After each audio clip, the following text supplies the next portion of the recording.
موضوعنا ما أنتم حنقول دونا موضوع حوجة حساسية marka loo fiiriyo dhaqanka Soomaalida laakiin insha Allah ta'ala waxaan shariicadu ka xishoon meeyne waan sharxayna hadii Allah idin mawduucaas waxa waaye waa gogasha waxyaabaha qoys badan naga burburiyay ayay maanta waxa kamid ah gogasha ama isqancin la'aanta gogasha waxaan uga jeedaa waxa weeye isqancin la'aanta xagga jinsiga ah ee ay la kulmaan lamaanuhu markay isguursadaan taasoo keenta in qoysas fara badan oo jacayl badan ka dhaxeeyay oo si wanaagsan isugu kalsoonaa markii qodobka la waayo uu gurigaas u burburo arrinta darteed sababtu waxa weeye sideedaba guriga marka la isdooranayo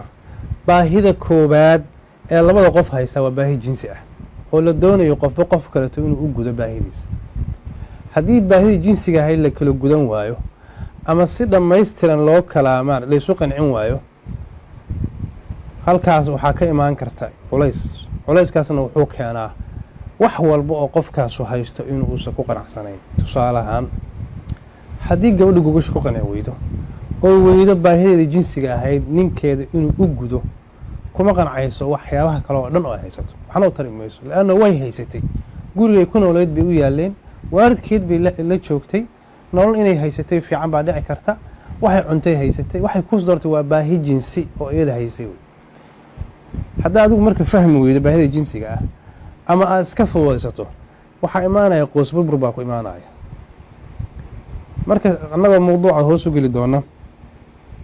waxaan rabnaa bal horta shariicada maxay ka tiri waxa inaan si fiican u fahmna loo baahan yahay shariicada quraanka ilaahay wuxuu ku yiri huwa alladhi khalaqa lakum min anfusikum azwaja litaskunu ilayha waja'ala baynakum mawaddatan wa rahma litaskunu ilayha ilaahay baa idin abuuray haween saad isugu xasishaan litaskunu waa u dambeeyo waa waljaac baa la yiraahdaa waa labadooda laga hadlaya rag iyo dumarka ama ninkii naagta laga hadlay litaskunu ilayha kabacdi maxaa dhalanaya markii la isku xasilo la isqanciyo maxaa dhalanaya waja'ala baynakum mawaddatan wa rahma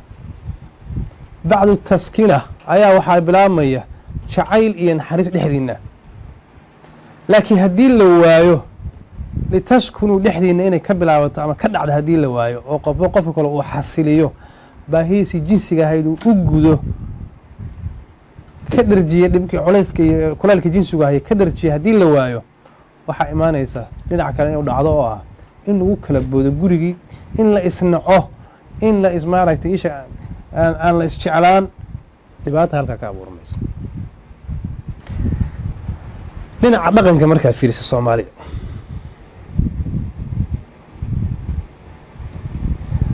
haddii arrimaha gogasha laga hadlo waa lagu ceebsanayaaba waa wax yaab la wey oo maaragtay dhaqankan aad iyo aad ba arrinta cajiib ugu tahay waad la yaabaysaa habkii annagu waalidiintanadii horeeto ama dadka hadda waayeelada oo jooga ama hadda meel dhaxaadkaaba oo 50-60 gaarayba haddaad wareysato fikirka ay ka qabaan gogasha waa la yaabaysaa waxay ku leeyihiin war waxaas wax laga hadlo ma wax in hadda la iska wareystaba u baahan ma hooyooyinkuna waa la mid waxyaabaha sidaan ka hadlayno ma ka hadli karaanba odayaasha hore waxay aaminsanaayeen haweenkaba in loo tago habeenkii ilmo hooyadooda ay tahay oo fiirso habeenka ilmo hooyadooda tahay oo ay dhiig ka qabaysato oo laga yaabo inay uur yeelato markaasay fiirsan jireen kaliya waxay aaminsanaayeen in haweenka loo tago waqtiyo kaleba inay khasaaro tahay naftooda inay khasaaro ku tahay khayr Allah siiyo kulleedii waqti baa ahayd waqtiyada la soo maray kamida laakiin ma ahayn wax sax gabar in habeenkii caada ka qabaysta la sugaa ma wax sharci u qabana ma wax aqal u qabana ma saasay lagu soo calaamado lagu soo koray dadka lagu soo tafiirmo dadku soo gudbiyo waxaan wareystay hooyooyinkii hore hooyo kamida oo ku yiri weliga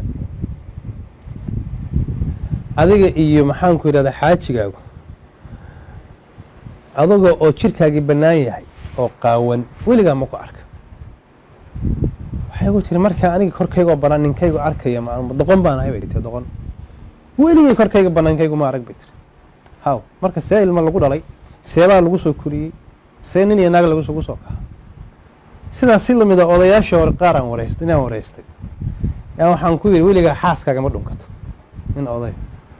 weligaa xaaskaaga ma dhunkataa wuxuu yidhi waanka aniga xaaskayga wejigayga maxaa isu keenaya yaa waaye haddaan wejigeyda isu imaanayn seebaad ilma uga dhashay oo aada maaragtay xaasku ugu ahay war halla aha walaalkayo aniga wejigeeda sarki ma wejigeeda halkaasuu yaalla ana hawsheeda halkaan ka qabsanaayo wal fiiriya maxaa aniga wejigeyga isu keenaya halkaasuu jiraan wejigeedii madaxeedii dantaydana halkaan ka dhamaysanaya oo halkaan suka ii taallaya maxaa halkaan ka doonaya madaxeedii wejiga cajiib okay dhaqanka noocaasa ayaa annaga ka nimid xishoodkiibaa wuxuu qariyey xalaashii wixii xalaasha ahaa oo diintu noo bannaysay ee in la isku xasila ahayd in la isbarta ahayd in la isfahmo ahayd xishoodkii iyo dhaqankii xishoodkiibaa qariyey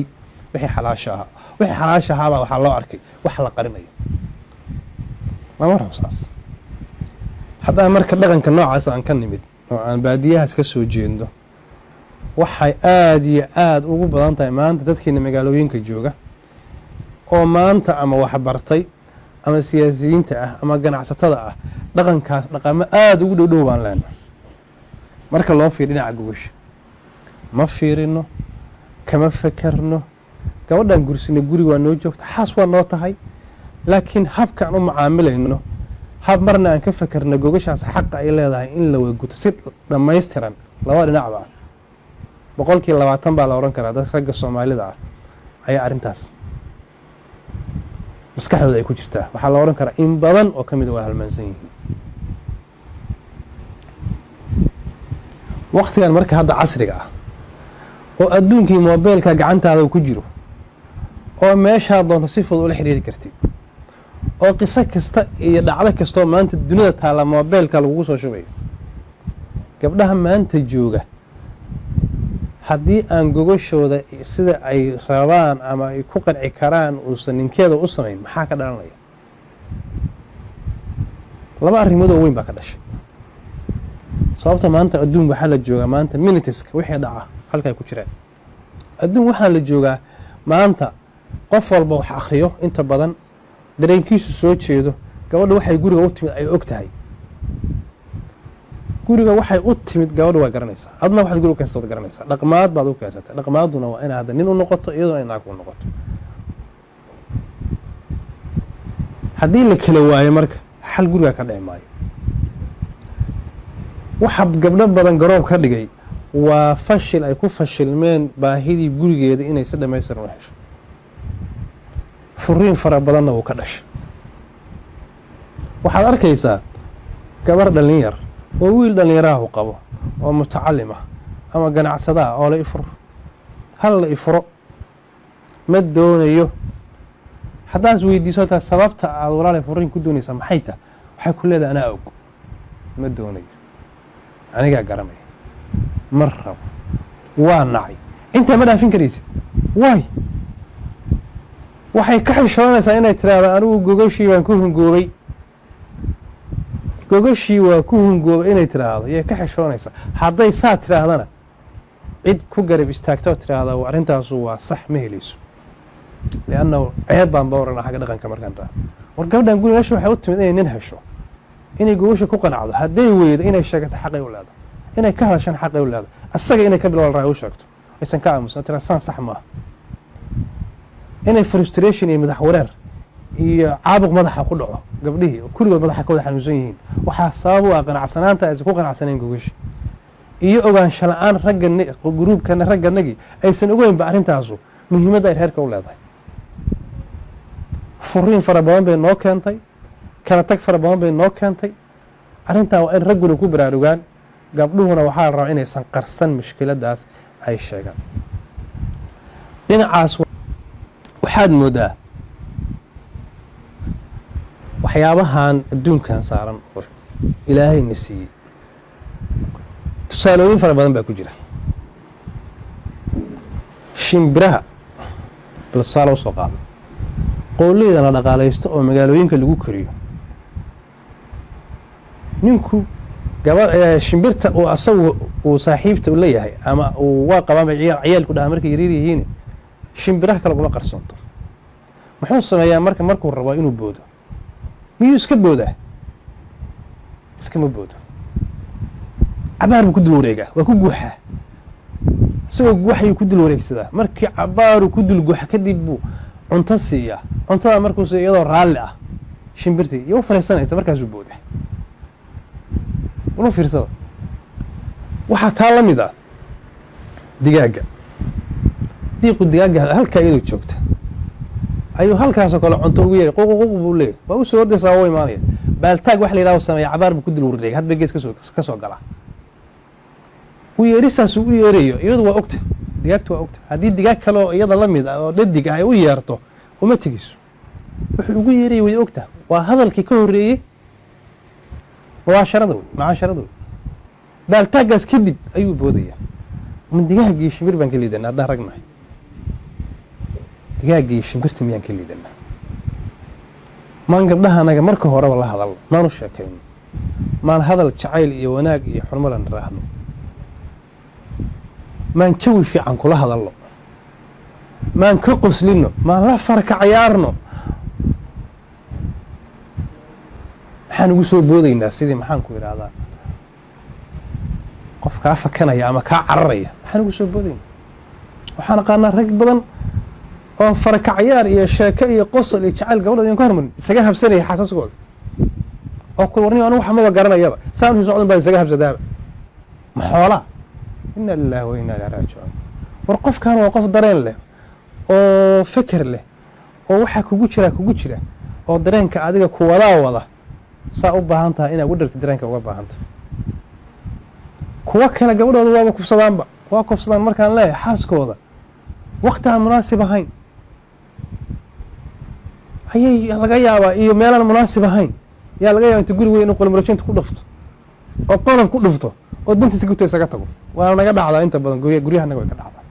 aad iyo aad ba u mahadsantihiin. casharadana kale insha allahu yaanu geli doonaa ee qoysaska burburiya haddii alla idmo. waa qoys bilow idin leh kulanti dambe oo wanaagsan. wassalaamu calaykum waraxmat ullaahi wabarakaatuh.